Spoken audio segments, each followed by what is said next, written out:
Welcome to We Gotta Talk, a live weekly talk show and podcast where we like to dig deep. From health to relationships to alternative lifestyles and more, the one thing you will always get is a deep dive. I'm Sunny, a 15-year veteran of TV news, freelance writer, blogger, mom of 3, and wife. But most of all, I'm just a die-hard oversharer, someone who's genuinely curious about, well, everything around me. And I can't wait for you to join in on these conversations that I promise will impact, inspire, and entertain you. Now, let's talk.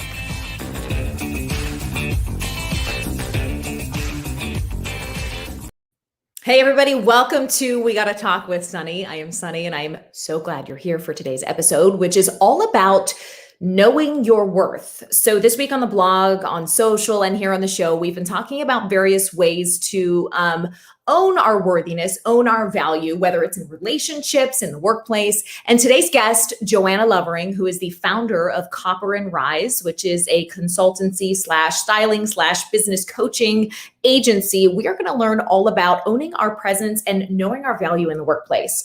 So, so many stories to get into as far as enraging conversations with men in the workplace. And so when I put this topic out there, I heard back from a lot of women who said, thank God, because I have had so many strange encounters in the workplace when it comes to negotiating, when it comes to re-upping my contract. How do I talk to people to project confidence without coming across as quote unquote too much? Let's bring in producer Rachel to quickly chat about things. Rach and I, as you know by now, have a background in news. And Rach, I cannot tell you how many times in the editorial meeting, it was always a man and they're not there anymore. But so you're in the editorial meeting, you're with all the reporters, the anchors, the producers, executive producers, sometimes your news director, and we're pitching ideas, right? So we're coming up with stuff. And I came up with something that I thought was pretty damn good. And this man, who shall not be named, said the shittiest comment. He was like,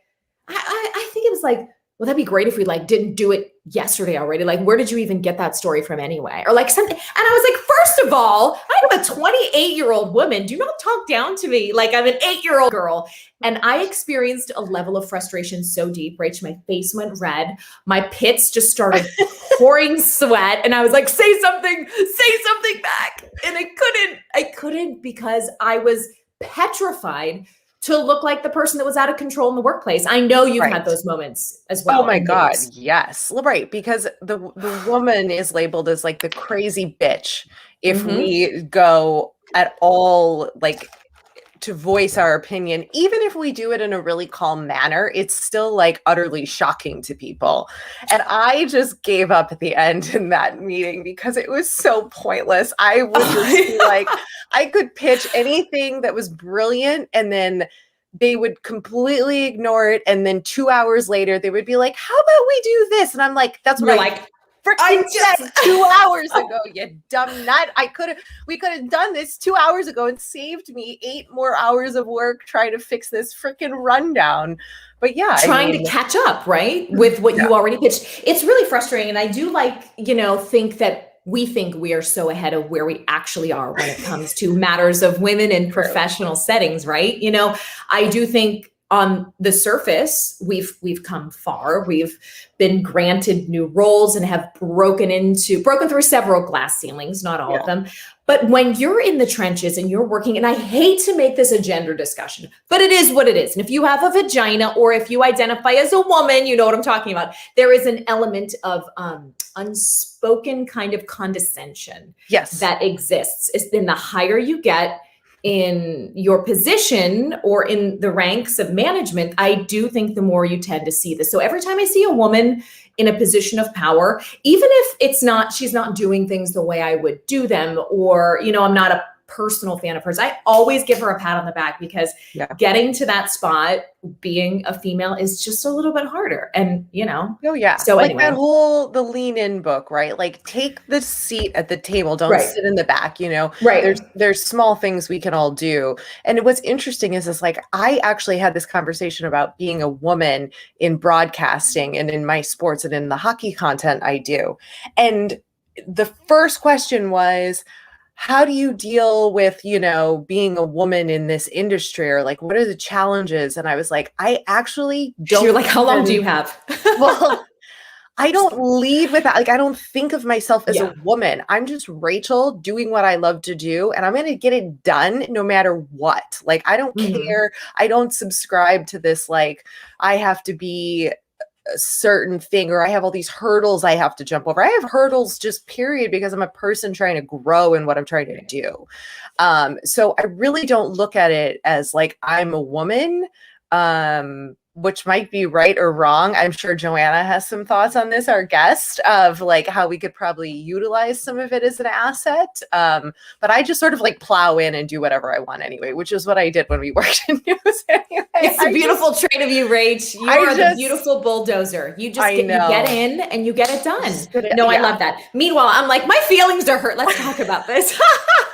And I'm like, it's okay, I make lamb. It's okay, I make lamb. Do you remember that? I used to say that all the time. They would blow up our rundown like an hour before the show.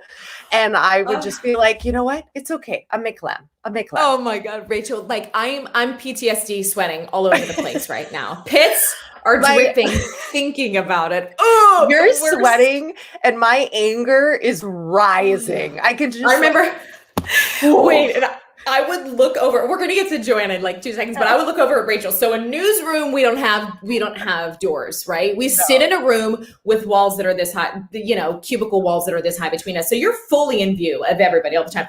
So I would look over at Rachel and be like a little bit scared, and she'd be like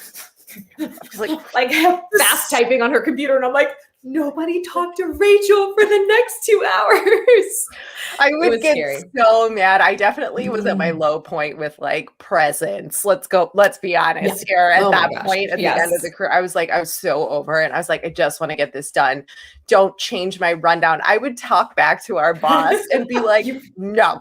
He would be like, what do you think, Rachel, what do you think about leading with this? I would go, you know what? It really doesn't matter, because you're going to change it anyway in 5 hours when someone gets shot on the side of the road. So can I just please get out of this room and start working on the things I can work on? And he would just look at me like dumbfounded that I was like speaking back to him and saying like, no, I'm not answering your question. Why are you even asking me? You don't really care what I have to say because you're going to do whatever you want. So just let me go.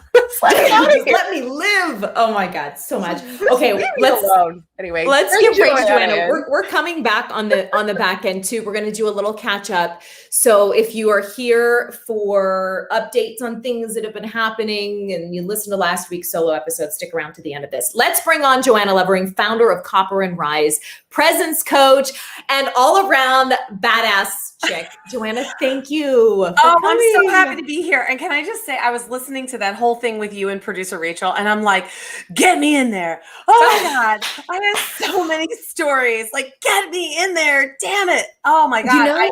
I've had so many experiences just like that. And the thing is, at least for me, yes, it's with men, and we're not going to turn this into a gender conversation, but it's also been with women.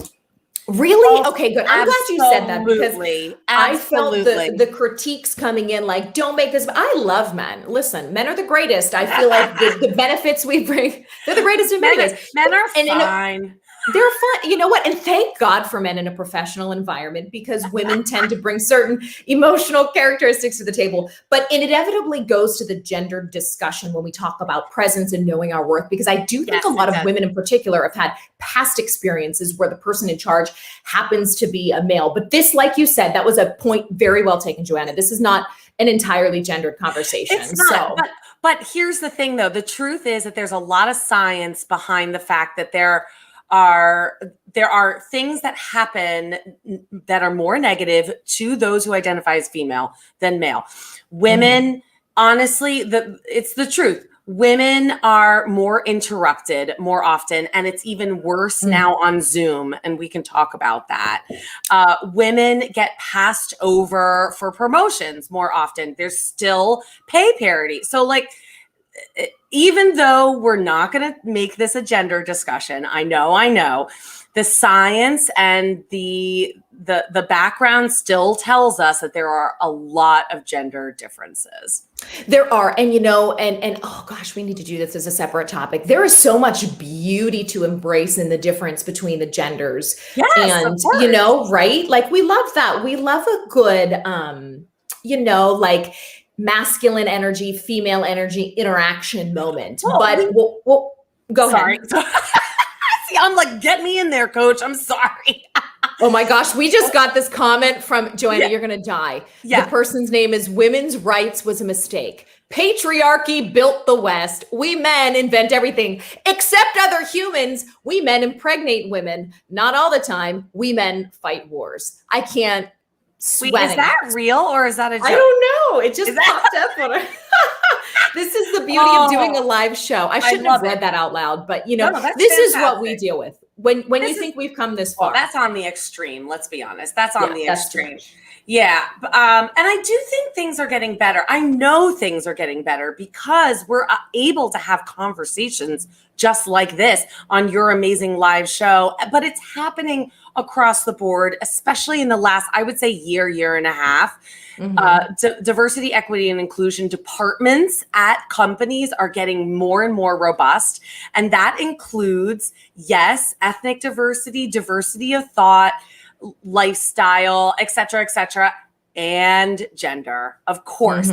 So the conversation is happening, which I'm happy to say. This person in the comments can go away. Can GFY. So tell us about Copper and Rise. What's interesting and why I wanted to bring you on as a guest during Know Your Worth Week is that you work specifically with people who are looking to fully embody their gifts in the workplace. Can you tell us what Copper and Rise does and what you do individually with your clients, from the ground up to kind of get that going? Sure. So Copper and Rise is an executive presence coaching firm. Executive presence. What the hell is that? Well, my background is in the world of leadership development. I have a master's degree as well as over 10 years experience in corporate and startup settings in, frankly, helping leaders stop sucking at being leaders. But then on top of that, I am also a fashion stylist. So I've mashed those two things together. So I help my clients feel powerful, feel confident, and feel authentic in any room that they're in, whether it's the boardroom or a Zoom room or the room with your family. You get a lot of bang for your buck with this stuff. So I love it. That's what executive presence is. So what is the most common issue or complaint or reason for reaching out that you hear people saying? I would say there's two main common issues. Number one is that, especially the women that I work with, they don't feel confident, especially in a group setting or a more public setting.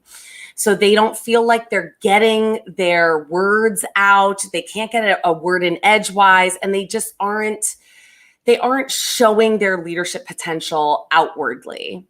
So that's number one. A second one that I hear quite often is that I feel stuck. I feel like I'm a hamster on a wheel and I don't know how to get out of my own way. I don't know how to take a step forward or even a step sideways because I'm stuck in some sort of cycle, whether that is the professional cycle or also, quite frankly, a personal one, especially when it comes to wardrobe. You can open up your closet doors and you're like, well, I guess I'll wear the same black pants and black top. Well, I live in New York. So everything is black. That's good though. I love that look. Stuck in a rut. So I help empower in both situations. I help people feel empowered to be their most authentic self, but also be more active, take an active role in the story that they're creating. And I should have mentioned this in your intro. I wanted to get to you so quickly, so badly, but briefly tell us the list and the roster of companies you've worked with, because this is not Joanna coming up with a curriculum out of thin air and just deciding to do this. I mean, you have had some serious experience. So quickly tell us who you've worked with. Sure. I mean, I have worked in leadership development roles at places like huge companies like Citigroup, JetBlue, NBC Universal, but also smaller startup companies such as Daily Burn, which is a fitness app, and other smaller companies. But Tiffany and Company, I'm like, what am I forgetting? Tiffany and Company, wow. JetBlue. Yeah. So really great companies that I learned a lot from. But what's funny is that as I get older and have more tenure in my professional career, the companies I started working for kept getting smaller and smaller and smaller. And now I'm a solo entrepreneur, baby. I don't work for anybody. She says as she circle snaps.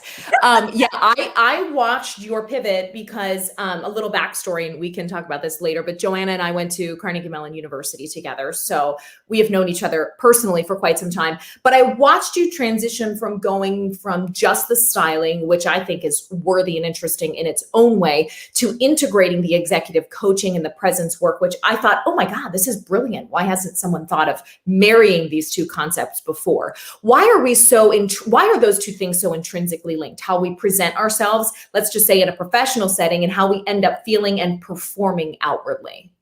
Well, frankly, I don't think traditional executive coaches, put enough emphasis on how people perceive us. Now, listen, you can go to therapy and do all the work you want, self-help books, whatever, on how you feel internally. Of course, I want you to feel confident. Of course, I want you to feel like a badass. But frankly, it almost doesn't matter how you feel about yourself if all the other people and all the stakeholders around you don't see that as well.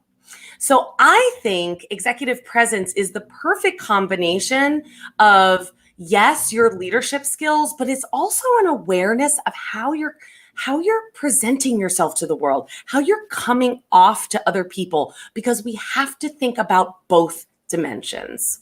Yeah, we like to think that, what our work should speak for itself, and ultimately it should. Oh, but wouldn't that be great, Sunny? It would be really great. Fantastic? You know what? Yeah. It would be great. But we're not there yet. Got a couple decades to go. What do you teach people who are looking to find that power? Because there is a very special feeling of empowerment when you feel like you're presenting as your true self on the outside, married with that concept of your internal talents. So how do you approach that? Because I know so many people who are wanting to feel empowered in the workplace, but either, the way that they're, like you said, that people are perceiving them isn't matching up, or even the way they perceive themselves when they look in the mirror. So what's some groundwork you do with people to help them find that style so the inside and the outside match? Well, the first thing I typically do is I throw an assessment at them. But we need to know what ground zero is. And so what I typically do with all of my clients, as well as my cohort, I have a cohort mastermind called the Presence Studio, which I know we'll talk about.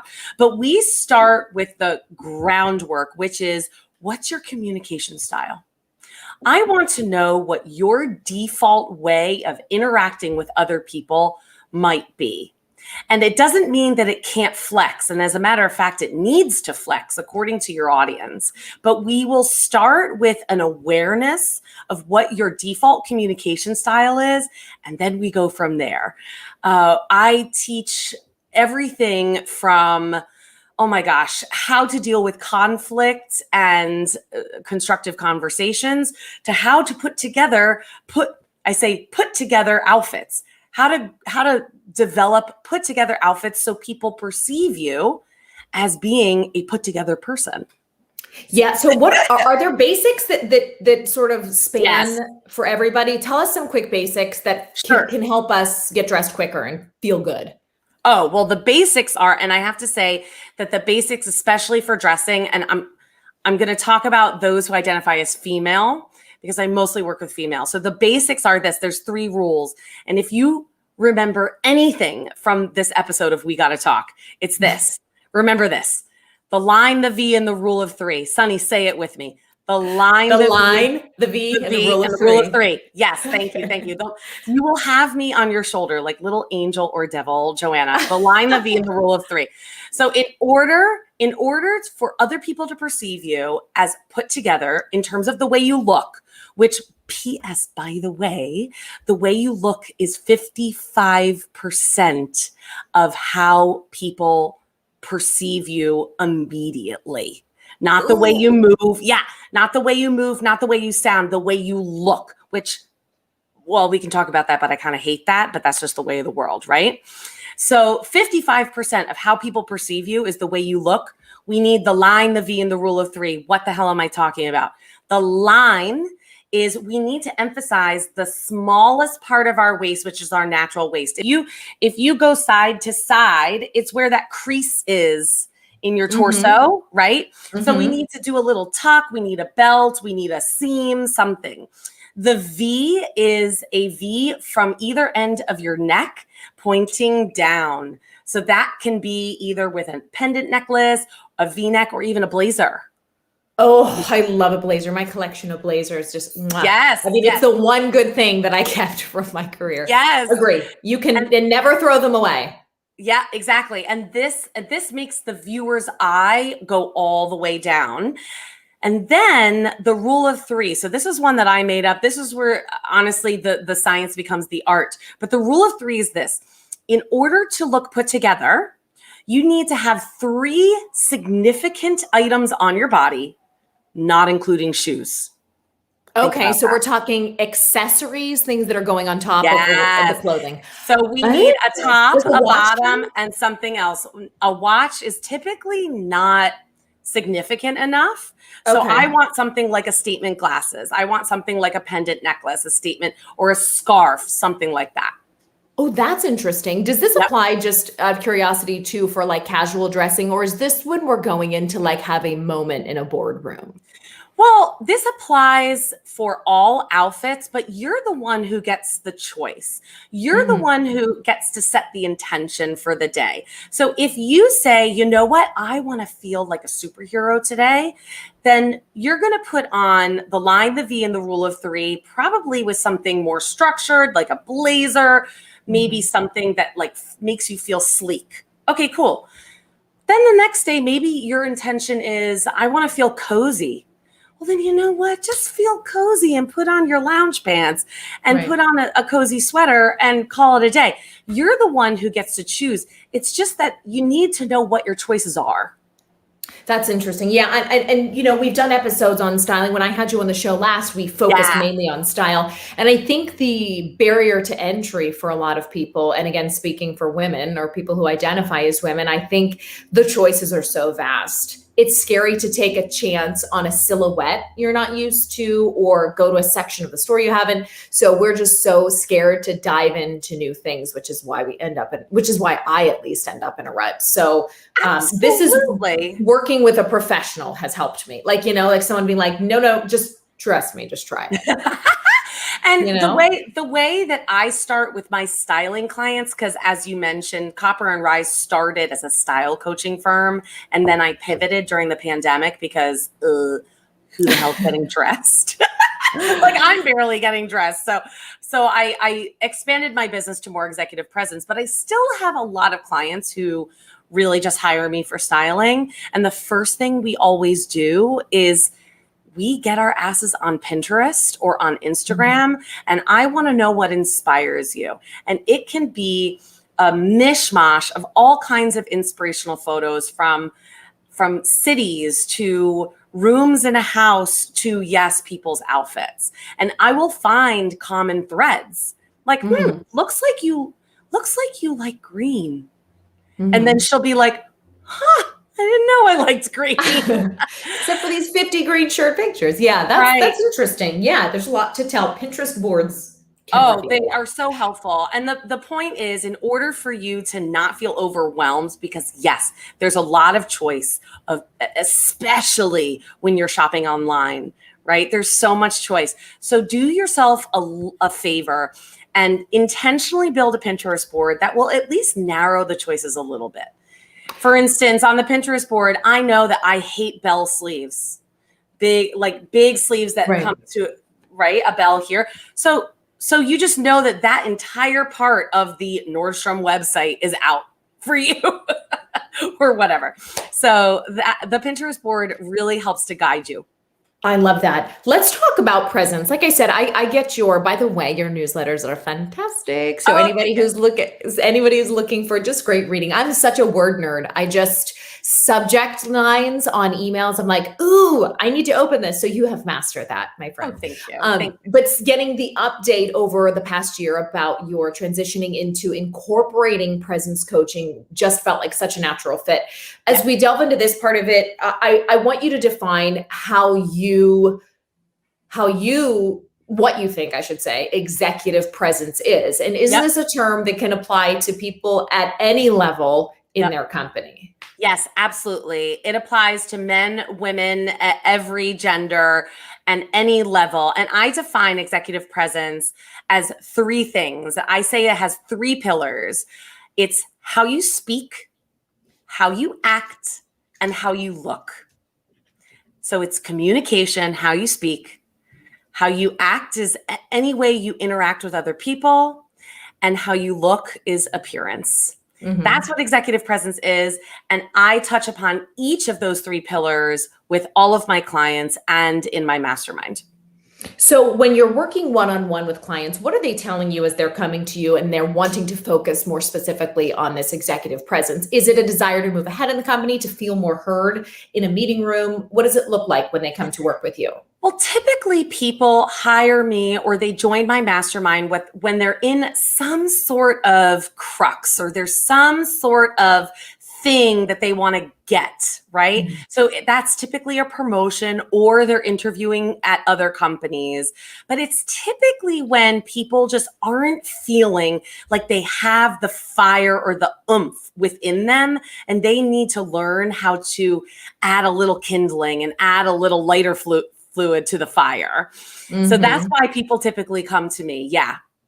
So let's go back to the Sunny of yore, who was in the editorial meeting, felt spoken down to. I mean, this is just one example, but there are many women who have had similar experiences where they have a desire, not even necessarily to move up in their position, but to feel heard and to feel like they're contributing to the team. But they have a moment where they're sharing what they think is something great for the company. And there is that one person or that one force that just immediately creates friction.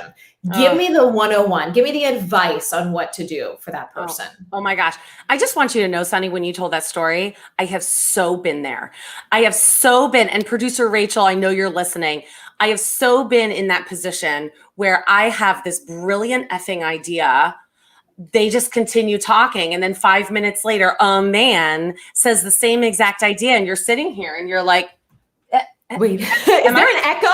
Is there an echo in here? John, John, shut up. Bob. Get out of here. Oh my gosh. My bad man is always Bob. I don't know why. Okay. The one-on-one, the 101, here's the thing. I wish I had one answer for you.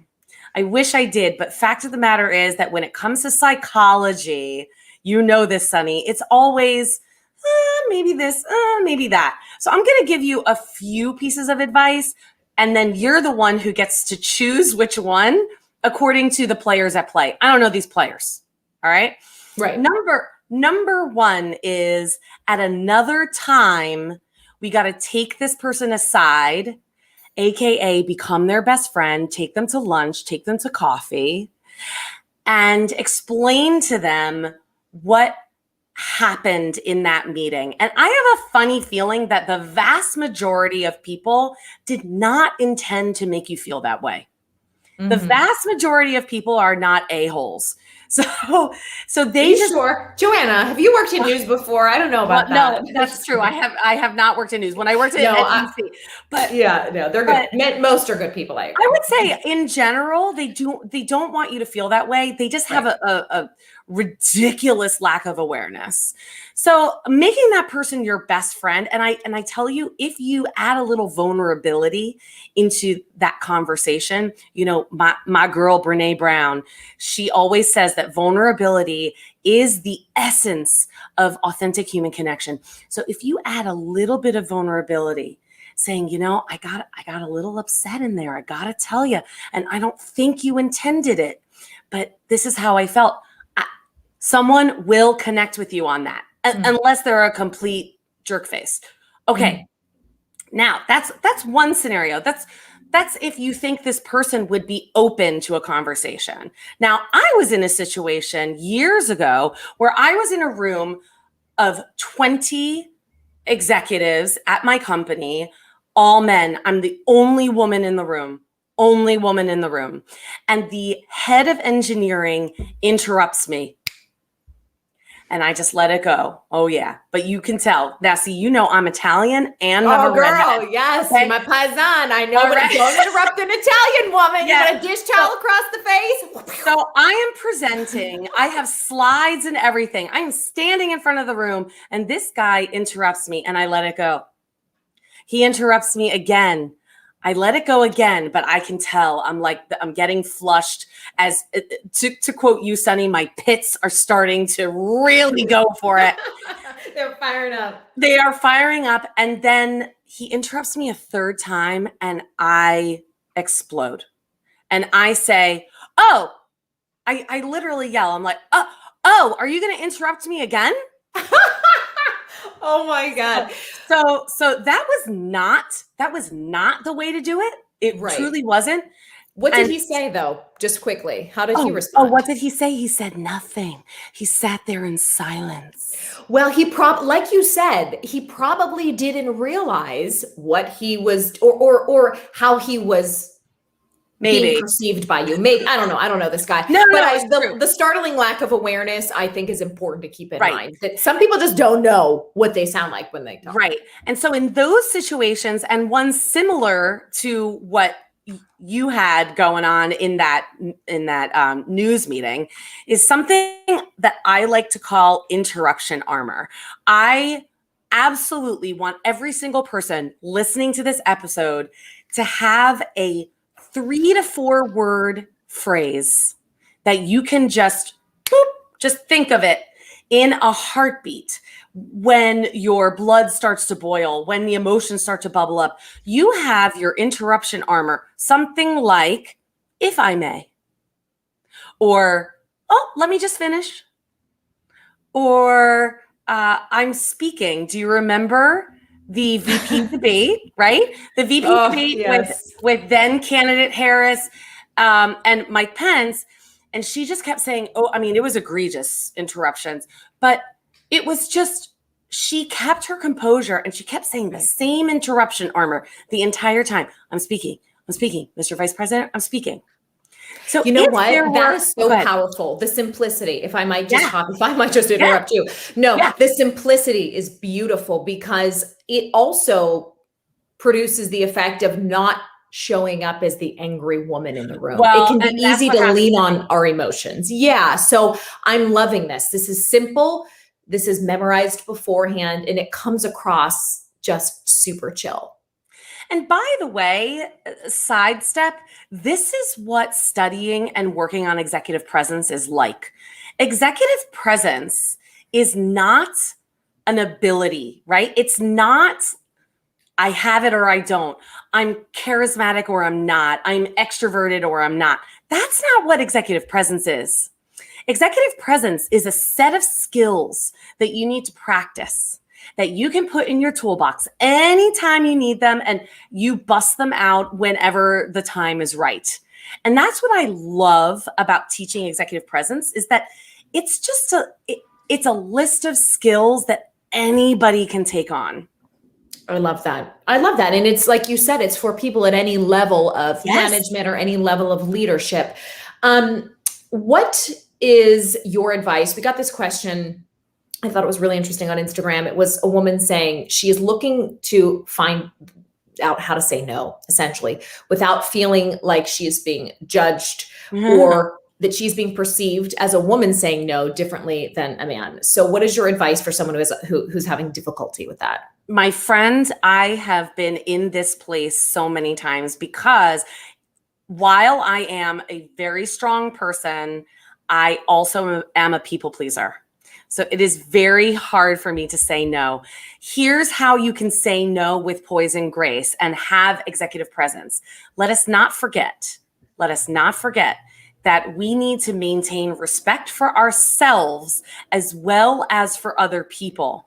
And so saying no, we need to have a mental reframe around who gets the more respect, because we need to be equal. So that's number one, mental reframe.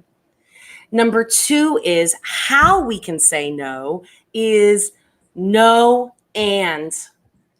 I can't work with you right now, and I have an hour tomorrow. Would you like to schedule time with me then? So it's not an abrupt no. It's, I really want to work with you. I just can't do it right now, or whatever the request is. No and will really help other people see that you're placing boundaries and not being a bitch.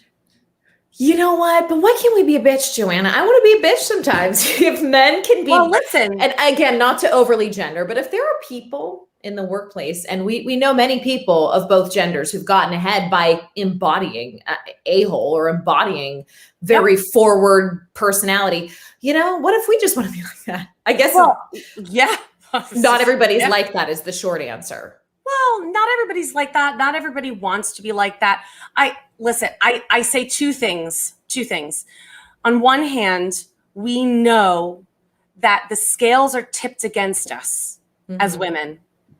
So in order for us to play the game, we can't play it exactly the way men do, because then we won't be invited back to the game.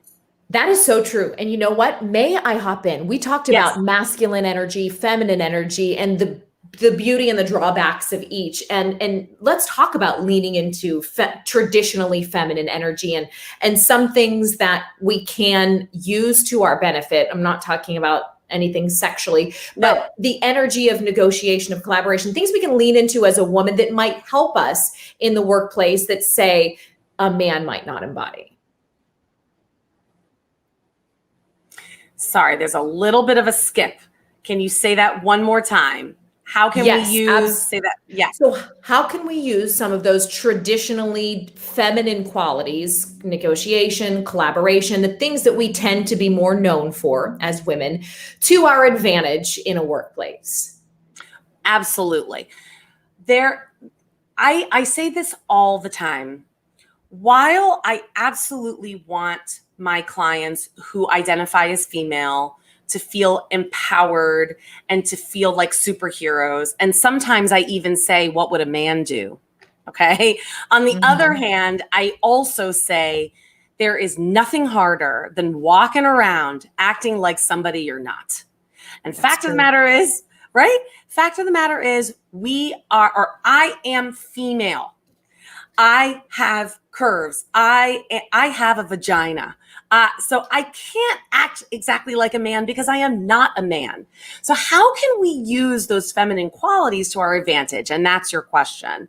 I would say this: if there is a rapport that you feel, again, it's about knowing your audience, but something that I have done in order to assert my feminine energy is to add a tinge, little tiny tinge, sprinkle of jokiness and flirtation.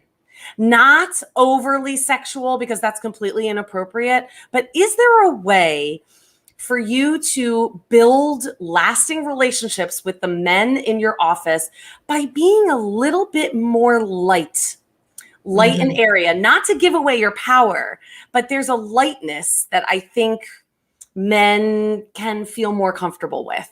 So that is something that I have done. Just a little tinge of like, jokey, but I'm going to kick your ass tomorrow. So, I mean, it's true. Although women are nodding, they're like, yes, yes, yes, I know that. And this is said without, of course, crossing any boundaries, but we do have that ability. We have that magic as women to be able to finesse and massage situations. I mean, we're the peacemakers, we're the creators, so I love that. I mean, I think that I love leaning into who you are essentially. And if you have a lightness about you, why not, interact with your truest qualities. And the other way that I think that we as women need to embrace ourselves and our femininity is in the way we dress. Now, I'm not saying we need to dress sexy in the workplace. Absolutely not. But man, there is a pendulum swinging, okay? And that pendulum on the other side is frumptastic. and there is no reason for us to not embrace our bodies as beautiful things. So, and science also tells us that we are more distracted and less productive when we're wearing things that don't fit us. On either end, whether it's too small or too big. If we're tugging on things, if we're constantly fixing things and feeling uncomfortable, we use a lot more mental and physical energy than you think, and our productivity goes down. So all the more reason to wear items that make us feel good and that fit. Ladies, they need to fit. They need to fit.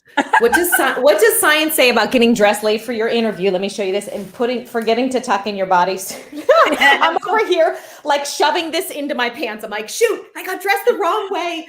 And it's distracting. So proof. Get dressed the right way and you won't be fiddling with your outfit the entire interview. Oh, listen, shove that back in there. Hold on. In the COVID world, I will raise my hand and say, I'm wearing pajama bottoms right now. Yes, so I love it. Oh my gosh. I've got a full face of makeup on. I have a nice sweater on and pajama bottoms. I love it. Well, this year has taught us, or last year has taught us about balance. Let's do one specific question for our Zoom and remote workers. You mentioned specifically a few minutes back about owning our presence in a digital sphere versus an in-person sphere. So for the person who is, who has maybe a presentation coming up digitally or has to show up in this computer square feeling their best, do you have any quick tips and takeaways for them? Yeah, I absolutely do. My biggest tip is look into the camera. Now, Sunny, I know, Sunny, that you have practiced this over the years because of your news experience, but most of us have not. And fact of the matter is, if you were doing this presentation in person, you'd be giving eye contact to all the people in the room. Well, hopefully you would be. And eye contact does a lot of great things for us. It keeps the other people engaged, shows them that we're focused, that we're present. And so in this digital world, in this two-dimensional world, we actually need to look into the camera in order for the other person to feel like I'm giving you eye contact. Yeah, you have to work a little harder is what you're saying. You do. Yeah. I tell my clients, listen, this is very low budget. Get yourself a Post-it note. I'm not kidding. Post-it note, draw a smiley face on it, put that dang Post-it note right next to the camera, right here on your laptop. Oh, and at least you'll look at the Post-it note smiley face. And that's really close to the camera. Instead of looking around, right? If somebody's over here. Immediately, yes. Oh my gosh. Right? Even you doing that during this interview. I mean, it takes away a feeling of connection, like immediately. Yes, it does. Yeah. Oh my God. I have a great story about a first date. A first date I went on at the beginning of the pandemic. It was a FaceTime date. And it was very clear that this gentleman had this camera set up just like this, but then he also had a second monitor, which was clearly where I was. So the entire time, the entire date, I'm not kidding, the entire date, he's looking at me over here. Oh, that's the worst. And I don't care what he was saying to me. I did not feel connected to this guy. He could have been watching TV over here. I had no idea what he was doing. Did you tell him? Were you like, dude, you're looking at me. You're looking far away. I should have. I didn't care enough. He had some other glaring drawbacks. He did. So he did not collect $200 past go and get a second date. But awesome. Eye contact is so important, Sunny. Oh my gosh. So we need to practice looking into the camera. Yeah. We can also do that by making sure that we lift up our laptops so that our camera is at eye level. Mhm. And I don't care if you do that Not with like a pile of books or Yeah. Yeah. Sometimes people are like how looking many down Zoom on you. calls? How many Zoom calls where you're like this, right? Okay. I'm Yeah. ready. Yeah. My chin is ready for you. And I There you gotta go. tell you, like, this is not my best look. This is just not my best look. We need to have our cameras at eye level so they're Right. straight on. So you're saying maybe invest in good lighting, put that little, you know what I would do? I would put a little picture of my kid or my pet Yeah, or something that makes you exactly. smile up there. I Something love that. makes That's a you smile. great, Yeah. simple tip. Yeah. And yeah, for anyone with any negotiations coming up, this is another question I got. We know some people who work in contract-based jobs or who have big meetings with bosses coming up. What is your best tip for someone who knows they're going into a high-pressure negotiating situation where they have, say, a number in mind or something in mind that they want to ask for, but they're concerned about actually pulling the trigger and asking? What's your advice? Yes. Ooh, this is like, let me sink my teeth into that story. I love it. My biggest tip for you is come prepared with an accomplishment journal. Okay. So yeah, whether you're freelancer or you're a full-time employee looking to get a raise or promotion, come prepared with some sort of bulleted list of the things that you have done that you have accomplished that would incite the other person to say, you know what? I really do value this person. Science actually tells us that it is much easier for our brains to remember the bad stuff than the good stuff. So we will often remember the things that we effed up, and so will our boss, or so will the client. So make sure you prepare yourself with an accomplishment journal, accomplishment log. I tell my clients every week on Friday, you're going to input one thing into that accomplishment log. Oh, I love that. That way you're Yeah. keeping track. There's so many times that I remember, oh, I did something really great. And I remember it 3 years later. And Well, I'm like, right. oh, shoot, I could have used that for, negotiating something or for asking for more money for a new project. And there's a cognitive bias that happens. We all know that when we sit down at that very important meeting, whether it's a performance review or whether it's that contract meeting, we know that I and the other person, they're going to remember the things that happened more recently than the things that happened a year ago or 6 months ago. It's called the recency effect. It's just that's how our brains work. So we need an accomplishment log or accomplishment journal in order to help us just remember.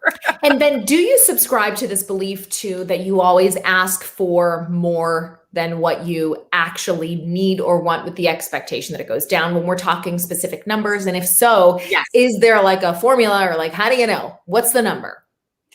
The answer is yes. Always ask for more, because if you get it, great. And fact of the matter is, your boss, the other company, whatever it is, they're going to expect to negotiate. That is a normal thing in North America to do, and I would assume around the world they're going to expect to negotiate. And there's been a lot of science, and there's even books about the fact that women don't ask. Women don't negotiate because it's yucky. And many of us have been taught by our families of origin or our cultures of origin that we can't be greedy.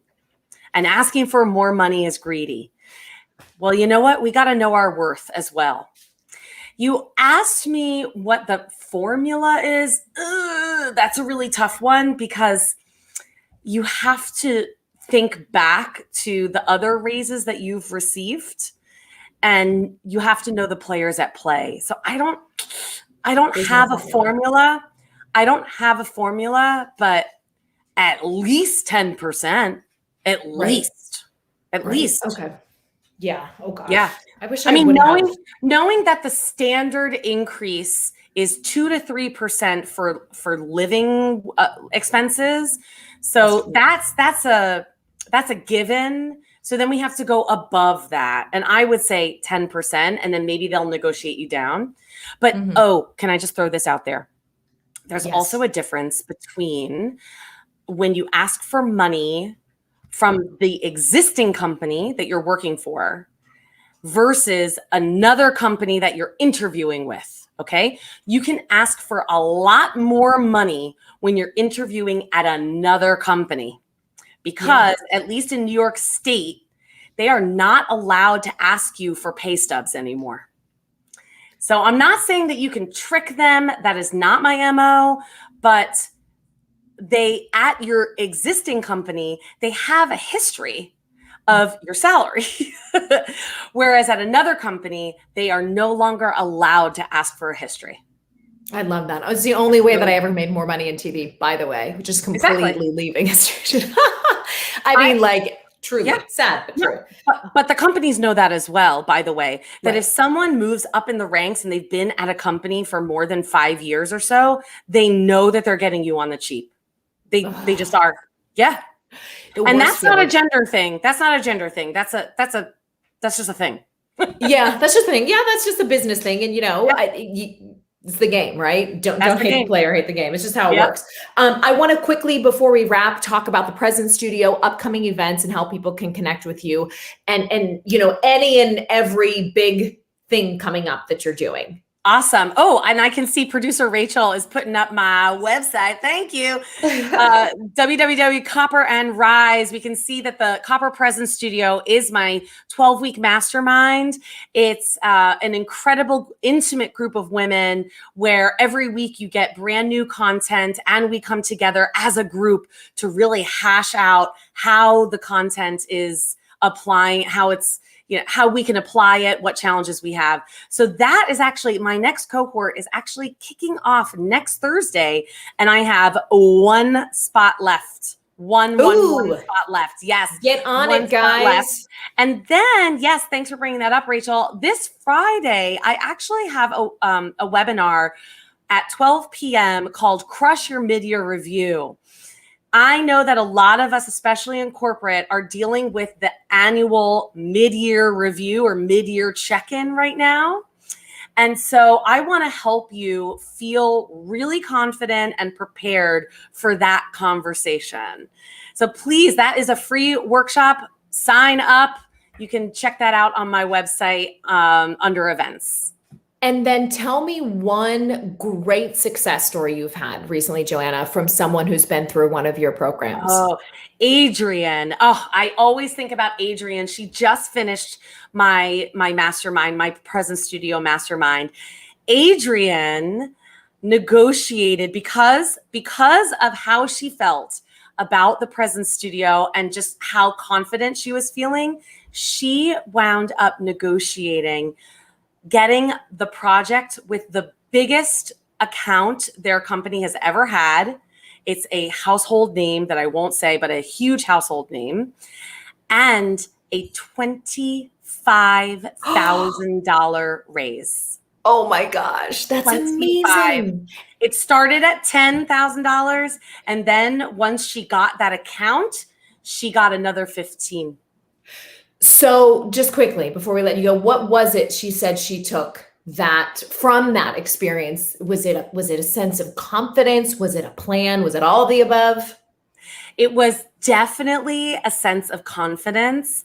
And she and I worked really hard together on her presentation skills and eliminating filler words while she's presenting, as well as incorporating very strategic pauses in order to show confidence. Oh, I love that. Yeah, so she and I really worked. She had a major presentation where she was pitching herself to get this new account. And everyone was so impressed by this presentation that she not only landed it, but she got a major raise. Bravo for Adrienne and for you. Yes, Adrienne. Yeah, it was a big one. Very cool. Joanna, you are like on, I say this and mean this 1,000,000,000%. I always mean it when I say it, but I could talk to you for hours. You are dynamic. Oh, we have. And oh my gosh, yes, we have. We will again, I'm sure, as my top is literally falling off because I pulled it down. I am just grateful for, I'll just face this. When you don't have much to show off, there's not much at risk. You know what I mean? But seriously, you're dynamic, and you have always been you've just been a force and just wise beyond your years. So thank you Well, so thank much. you for having me. And I'm so grateful to be on We Gotta Talk. I was also on your previous podcast as well. I am so proud of you and grateful for you. You are, talk about a force, man. Okay. The two of us together, our powers combined. Listen, I'm feeling something coming down the pike, Joanna. Two Italian gals. No, seriously, it's we had a really cool group of kids from Carnegie Mellon. Yeah. So, well, thanks for having me. Thanks to all your listeners. Check me out on www.copperandrise or Copper and Rise on Instagram. I'm pretty active on Insta. Yes, you've got a great IG page as well. All right, Joanna, we'll catch up because soon. your top is coming off. I think I fixed it. Did I fix it? This is wait, if I sit nice and still, I fixed it. This is the danger of getting dressed alone when you have a back tie shirt. I'm just gonna sit here completely immobile. Okay, good. That's great. All right, girl. Bye. Thank you so much. Bye, everybody. Thank you. Bye. Oh, that was so fun. I have to bring producer Rachel back on as I fix the collar of my shirt. Yes, you were not following Joanna's style rule of wearing clothes that are not complicated or distracting. I'm a mess. This is like very typical for me to like rush on. I hop on our little live stream at the last minute, and then I'm like, oh gosh, I forgot to tie my neck. How good was she? I mean, honestly, those tips and takeaways that we can immediately start using. I just love everything. I think I wrote down a time code for every single answer to everything she said, and then like multiple ones within the answers. I was like, oh wait, no, that's better. Oh no, wait, that's better. Producer Rachel Brain's like, no, 34, 29, time code 30. sheet. Yeah. Here's right. And anytime you see any of us, or either of us, I should say, when we're looking down. Briefly looking down, it's because they said something brilliant and I'm noting the time code because there's always like, 3 lanes of the highway going at once here. We got to keep it moving. That was so good. I'm going to try to break this down into a post, guys. If you're listening to the podcast, be sure to check out wegottotalk.com/blog. That's the place where we go and kind of distill all of these amazing interviews into blog posts.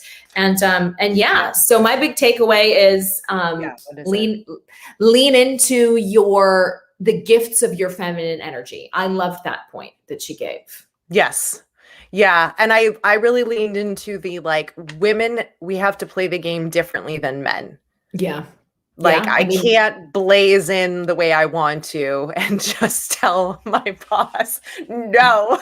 I mean, it works in the moment, but moving forward, if you really want to get somewhere, you have to play the game differently than the way men do. And that's okay. That too. For everyone listening, I think people are like, oh, no, she's gussing this up. No, Rachel would literally sit there and be like, okay, no, okay. I was just like, oh my God, she's just like firing it off. But we live and learn, and for anybody, especially how workplaces have changed over the past year, I think it's more essential than ever to really nail down things like our presence and our negotiating style. And that list, this was a brilliant point too, the list of accomplishments. Keep your little accomplishment journal, know what your worth is individually so that when you have the opportunity to meet with your superiors or you're in a position where you're asking for more, you have the proof and you say, hey, looky here. So that was incredible. Oh, and all the tips for Zoom, the box under the computer. If I see one more person on a Zoom meeting without their camera at eye level, if they haven't figured it out in this last 14 months, what have you been doing? Like, what are you doing? Because I shared so many tips as well, like Joanna did, like looking into the camera because it's so easy to look here because I'm looking at you because I want to talk to you, which like Zoom should really figure out a better way to make that happen because like I'm so guilty of that because I'm always looking at my guests, in order to connect, I have to like see ya. But I need to. But yeah, like looking into the camera, having good lighting, having the box up and wearing something, it matters. It doesn't matter that you have pajamas on the bottom, but like it really does matter on Zoom just as much as it does in real life. Like Joanna said, that like how you appear on camera is all they see. So like if you've got a dark corner and you're in a cave, they're literally not going to see you. I mean, like it's a perfect representation of presence in the form of Zoom, and it's super easy to just put a damn lamp in front of your face. I mean, that we've all got tools that we can MacGyver to make make this work. So sit it in matters. front of a window. Yes. Oh my gosh. If I had, it's really simple, and you don't need much to show up looking your best so that you can feel your best. So yes. what a fun week. I think you need to give us the updates, the wrap up, or are you going to do a solo episode? You know what? I might do a solo bonus episode. So if the short version of this is, if you listen to last week's solo episode, I've been on like a hormone bender. It turns out as you get older, hormones are a total bitch. And I was so crazy, Rachel. I was like, there is no way that this is anything but pregnancy hormones. So this is so embarrassing. My parents were coming over for a dinner, and Andrew was out with the kids, and I was like, Mom, you have to stop at CVS and get me a pregnancy test. She was like, what? I was like, I'm feeling so like mental right now. It just feels like, of course it was hormones. It's not a baby. So no number 4, but so I'm going to do a whole solo episode coming up, or maybe even bring on a hormone expert talking about the hormonal changes after babies and how they impact your mood. This is something that I feel like many women struggle with, but and they don't either identify the root cause of their anxiety as being hormones. They think it's, generalized anxiety disorder or postpartum. I mean, their hormones are in control of so much more, is the long and short of it. So I'm going to bring someone back on to talk about that, because whether you have children or not at this time of life, things are changing. And I feel grateful that I asked enough questions to get some answers. So I'm going to do a whole follow-up episode on that. It's been real interesting though. I told Andrew, I was like, I feel like I could just cry at any minute. And he's like, oh my God. He's like, oh God, horrible. Don't watch This Is Us either, by the way, if you're a hormonal woman. True. It's just. I heard this quote today, and then I will let you wrap this up. It was like, if you've got 2 kids and you have a third, it's like you're in a fire and someone hands you a baby. It's so true. It's like, okay, what do I do now? It's like the house is on fire, and then someone just says, here's a baby, and now survive the fire and take care of this child. Like, good luck with that. It's this whole list of things that really no one talks about. I mean, there's so much content dedicated, and rightfully so, to motherhood and pregnancy and the discussion now around postpartum things. But there's like a whole other thing after your body goes through this massive change, and your mind does, and your levels are like this. They're like a DJ booth. You know what I mean? They're going up and down for years and years. When you're finally done, you're like, oh, wait, that was a ride. I need to like get things back to level. But I also think something with motherhood and having children, there is something to be said about like the less you know, the better in certain cases, because I think, it's true. If you really knew what it was like to have, 4 kids or 3 kids, things would be different. It's a little bit like you just survive the fire. You take the baby and you figure out how to get out the window. Yeah, you just that baby out to the dad and you say, it's your turn tonight, honey. Go grab the bottle. Your turn. But like, if you knew all the things you were getting into, I'm sure it could be a little crazier. So anyway. It's a lot. So we're gonna find a great hormone expert and talk about this, because what is suffering if it's not worth pulling into a greater lesson, right? Agreed. You need to experience the pain to experience the joy. I'll leave you with that. Oh, you're the best. All right, Rach, thank you so much. Thank you guys for listening and or watching. By the way, if you're listening to the podcast version of this, we do this whole video thing every Wednesday too. So we go live every Wednesday, usually at 10 a.m. Eastern. So please join us. The visuals are always fun, like my top falling off in the middle of a show. Who knew? Facebook.com/WeGottaTalk is the place to watch, or YouTube.com/SunnyAvada, plugging in my computer. And please do leave a rating and review. That would mean the world to me. That actually helps to get this podcast out to people who might find it useful or entertaining or valuable. So please do that, especially in Apple Podcasts and Spotify. Thank you guys so much. We'll see you next week with more goodness here on We Gotta Talk. Bye-bye.